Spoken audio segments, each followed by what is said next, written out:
Morning વિદ્યાર્થી મિત્રો, standard છે 11, ગુજરાતી મીડિયમ, સબ્જેક્ટ છે ઇકોનોમિક્સ, ચેપ્ટર નંબર 8 ચાલી રહ્યું છે આર્થિક સુધારાઓ. એની અંદર આપણે જોઈ રહ્યા છે ભારતની વિદેશ વેપારના તબક્કા. એના પહેલા આપણે શું જોતા હતા? આ શામાં જોઈ રહ્યા છે? તો કે વૈશ્વિકીકરણમાં જોઈ રહ્યા છે. તો કે વૈશ્વિકીકરણ શું છે?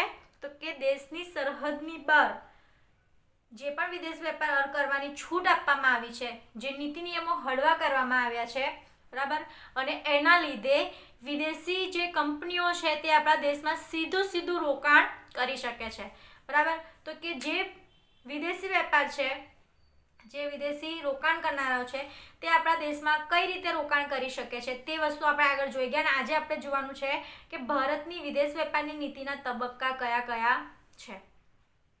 પહેલા આપણે જોઈએ ભારતની વિદેશ વેપાર નીતિને આપણે બે ભાગમાં વહેંચી શકીએ છીએ: વૈશ્વિકીકરણ પહેલાની વિદેશ વેપાર નીતિ અને વૈશ્વિકીકરણ પછીની વેપાર નીતિ. પહેલા તમે કહેશો વિદેશ વેપાર નીતિ એટલે શું? તો કે આપણો દેશ અને બીજો દેશ જે બે એકબીજા સાથે વેપાર કરે છે તો તેના માટે દરેક દેશે એક નીતિ બનાવેલી હોય છે, એક નિયમો બનાવેલા હોય છે.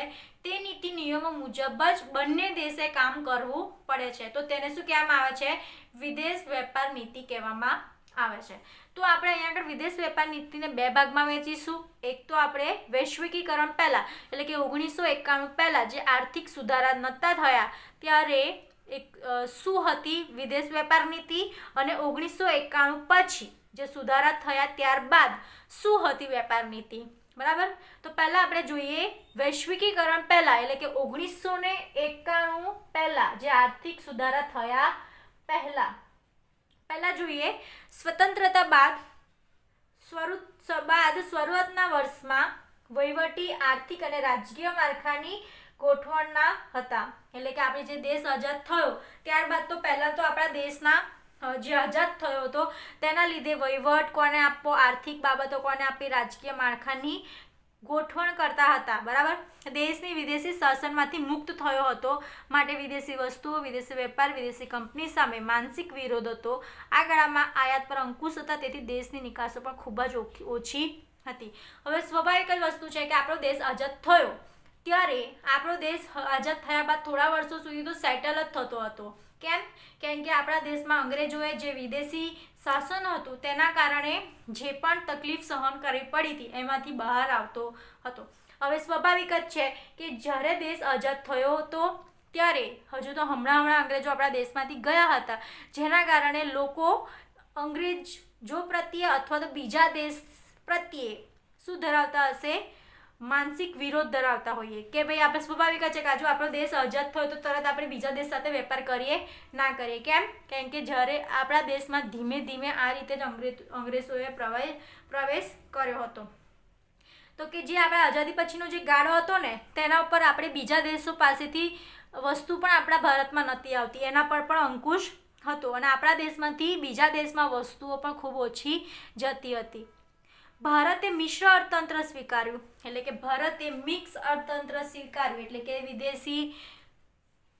વિદેશી અને ઇન્ડિયન બંને મિક્સ અર્થતંત્ર સ્વીકાર્યું અને આયોજન દ્વારા વિકાસની વ્યૂહરચના અપનાવી.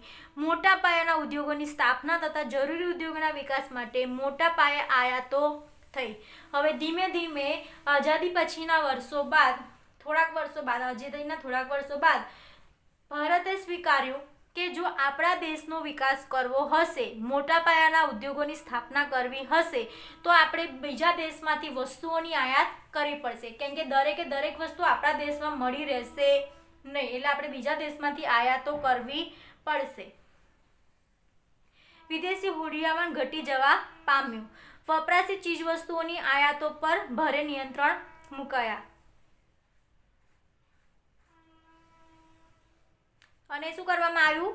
મોટી વસ્તુઓની આયાતો કરવામાં આવી અને જે ચીજ વસ્તુઓ વપરાશી એટલે કે રોજબરોજની ચીજ વસ્તુ હતી તેના પર નિયંત્રણ મૂકવામાં આવ્યા. કેમ કે જો બહારથી રોજિંદા જીવનની ચીજ વસ્તુઓ નહીં આવે આયાતો દ્વારા તો લોકો પોતાના દેશની વસ્તુઓ ખરીદશે. ભારતની વિદેશ વેપાર નીતિમાં દેશના ઉદ્યોગોને સંરક્ષણ પર ભાર મૂકવામાં આવ્યો. સંરક્ષણ ઉદ્યોગ કોને કહેવાય? સંરક્ષણ ઉદ્યોગ એને કહેવાય કે જેમાં ભારત માટે જો કદી ભવિષ્યમાં યુદ્ધ થાય તો તેના માટે અથવા તો આર્મી માટે જે પણ શસ્ત્રોનું ઉત્પાદન કરતું ઉદ્યોગ હોય તેને સંરક્ષણ ઉદ્યોગ કહેવામાં આવે છે, બરાબર. તો તેમાં પણ ભાર મૂકવામાં આવ્યો. આયાતો અને અંકુશ લાગ્યા અને નિકાસ વધારીને વિકાસ કરવાનું વિચાર્યું. એટલે કે એનામાં જે આપણે સંરક્ષણ ઉદ્યોગમાં પહેલાં આપણે બહારથી આયાત કરતા હતા, આપણે જાતે આપણા દેશમાં કોઈ પણ વસ્તુનું ઉત્પાદન કરતા ન હતા. એટલે કે જે પણ શસ્ત્રોની જરૂર પડતી હતી, બરાબર, આપણા લશ્કર માટે, આપણા સૈન્ય માટે, તેની આપણે પહેલાં બહારથી મંગાવતા હતા. તો તેની આયાતો પર પણ અંકુશ લાગ્યા અને આપણા જ દેશમાં તેનું વિકાસ કરવાનું વિચારાયું. ભારતની નિકાસમાં ખેત પેદાશો, હસ્તકળા, ઝવેરાત જેવી પરંપરાગત નિકાસો સામે ટેકનોલોજી આધારિત બિનપરંપરાગત નિકાસો વધારવામાં આવી. અને ભારતમાં જે પણ ખેત પેદાશો છે, હસ્તકળા છે, ઝવેરાત છે, એટલે કે આપણા દેશની જે પ્રાચીન વસ્તુઓ છે, આપણા દેશમાં અમુક એવી કુદરતી સંપત્તિ છે કે જે બીજા દેશોમાં હોતી નથી. તો એ બધી વસ્તુનું વેચાણ કરવામાં આવ્યું અને નિકાસ વધારવામાં આવ્યું. નિકાસ એટલે કે બીજા દેશોમાં આપણા દેશની વસ્તુઓ મોકલવાની શરૂઆત કરવામાં આવી. વિદેશી હુંડિયામણના બજારમાં રૂપિયો સરકારનો અંકુશ રખાયો. જ્યાં રૂપિયાના અવમૂલ્યન દ્વારા નિકાસ વધારવાની નીતિ અપનાવી. જો રૂપિયાના અવમૂલ્યનથી આયાતો મોંઘી થઈ. હવે બજારમાં રૂપિયાના અંકુશ રખાયો એટલે કે આપણો જે રૂપિયો છે તે નીચો ગણવામાં આવે છે. બીજા દેશોના અમુક દેશોના જે રૂપિયા હોય છે તેની સામે આપણા પૈસાને નીચો ગણવામાં આવે છે. તેના લીધે રૂપિયાના અવમૂલ્યન દ્વારા એટલે કે આપણી નિકાસ જે છે એ પૈસાના આધારે વધારવાની નીતિ અપનાવાઈ અને તેના કારણે આયાતો મોંઘી થઈ. કેમ કે આપણો પૈસો ઓછો અને બીજા દેશનો પૈસો વધારે, એટલે કે આપણા દેશમાંથી વસ્તુઓ ઓછા ભાવે જાય અને બીજા દેશમાંથી આપણા દેશમાં વસ્તુ મોંઘા ભાવે આવે. કેમ કે બીજા દેશના જે પૈસા છે તે વધારે ઊંચા છે, તેના કારણે. શરૂઆતમાં આયાત અવેજીકરણ દ્વારા આયાત ખર્ચ ઘટાડવાની વ્યૂહરચના અપનાવાઈ. આયાત અવેજીકરણ એટલે કે આયાતથી થતી વસ્તુઓની અવેજીમાં પોતાના દેશમાં વસ્તુ કે ઉત્પાદન કરવાની નીતિ. હવે આયાત અવેજીકરણ એટલે શું? નવો શબ્દ આવ્યો. તો કે ધારો કે આપણે બહારના દેશમાંથી જે વસ્તુ મંગાવીએ છીએ તેવી જ વસ્તુ આપણા દેશમાં ઉત્પાદન કરવું. એટલે કે લોકો જે બહારની વસ્તુ ખરીદતા હશે તે બંધ થશે અને એના જેવી અવેજી વસ્તુ આપણા પાસેથી ખરીદશે. તો એને શું કહેવામાં આવશે? આયાત અવેજીકરણ કહેવામાં આવશે. અને જો આપણા દેશમાં જો એવી વસ્તુનું ઉત્પાદન કરવામાં આવશે તો આપણે આયાત ખર્ચ ઘટાડી શકીએ છીએ. કેમ કે આપણે જે બીજા દેશમાંથી વસ્તુ મંગાવીએ છીએ તેના પર આપણે કેટલાક આયાત ખર્ચ આપવા પડે છે, બરાબર. તો પહેલાં એટલું તમે સમજી શકો છો કે વૈશ્વિકીકરણ પહેલાંની જે વિદેશ વેપાર નીતિ હતી તેમાં આપણું રૂપિયાનું અવમૂલ્યન ઓછું હતું, બરાબર. બીજું એ કે આપણને નિકાસો સસ્તા ભાવે જતી હતી અને આયાતો મોંઘા ભાવે આવતી હતી અને અવેજીકરણ કરવામાં આવ્યું. એટલે કે આપણા આયાતો જેવી જ વસ્તુનું આપણા દેશમાં ઉત્પાદન કરવામાં આવ્યું, બરાબર. હવે આપણે જોઈએ વૈશ્વિકીકરણ પછીની વિદેશ વેપાર નીતિ.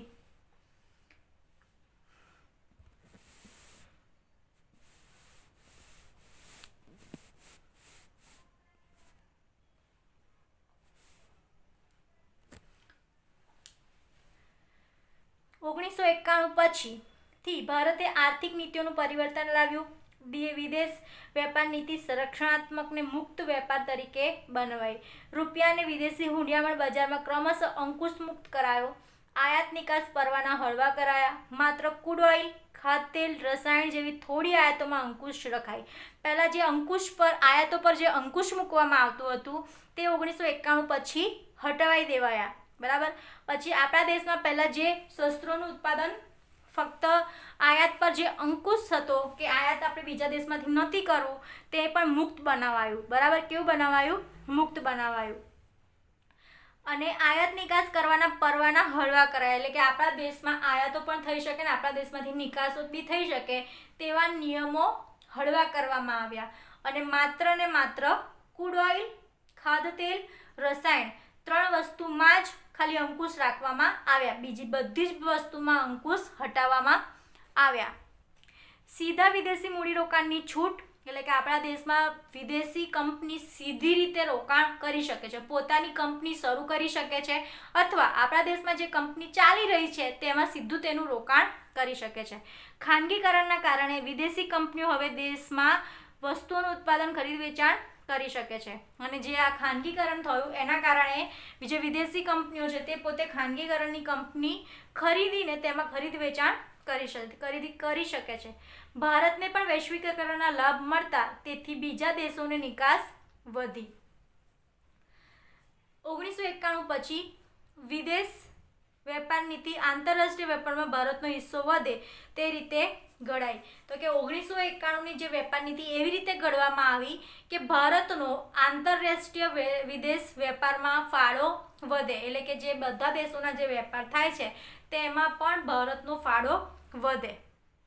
1995માં વિશ્વ વેપાર સંગઠન એટલે કે WTOનું સંગઠન ભારત સભ્ય બન્યું, એટલે કે WTO જે આંતરરાષ્ટ્રીય વેપારનું સંસ્થા છે, બધા દેશોને તે સભ્ય બનાવે છે. તો 1995માં એ સંગઠનનું ભારત સભ્ય બન્યું અને તેના માર્ગદર્શન મુજબ કાયદા બદલવામાં આવ્યા, અને આપણા દેશમાં જે પણ વૈશ્વિકીકરણના વિદેશ વેપાર નીતિના જે પણ કાયદા લેવામાં આવ્યા તે WTO દ્વારા ના માર્ગદર્શન મુજબ બદલવામાં આવ્યા, જેમ કે ખેત પેદાશની આયાત નિકાસ માટે કાયદાઓ, મૂડીરોકાણ અંગેના કાયદાઓ વગેરે WTOના માર્ગદર્શન હેઠળ બદલવામાં આવ્યા. બરાબર. તો તમારે જો ભારતની વિદેશ વેપાર નીતિના તબક્કા પૂછવામાં આવે તો 2 તબક્કા છે. એક તો વૈશ્વિકીકરણ પહેલાના વિદેશ વેપાર નીતિ અને વૈશ્વિકીકરણ પછીની વેપાર નીતિ.